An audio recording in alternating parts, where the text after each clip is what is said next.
వాడు నూతన సృష్టి. వాడు నూతన సృష్టి. నూతన సృష్టి. ఏంటి నూతన సృష్టి? ఏంటి నూతన సృష్టి? వాడి శరీరము మృతి చెంది దేవుని యొక్క ఆత్మగా వాడు నూతన సృష్టింపబడ్డాడు. తర్వాత పాతవి గతించెను, పాతవన్నీ గతించి ఇదిగో క్రొత్తవాయెను. ఇదిగో దేవుని ఆత్మగా శక్తిగా క్రొత్తవాయెను.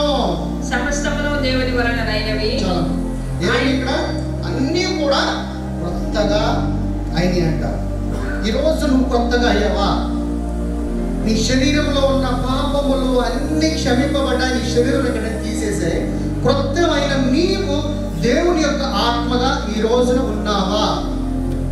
ఒక దేవుని ఆత్మగా ఉంటే నువ్వు ఎలా జీవించాలి అనేది ఈ రోజు నాకు వాక్య సారాంశం.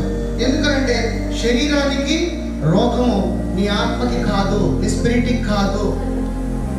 నీ ఆత్మకి కనుక సత్యము తెలిస్తే నీలో ఉన్న ఆ యొక్క రోగం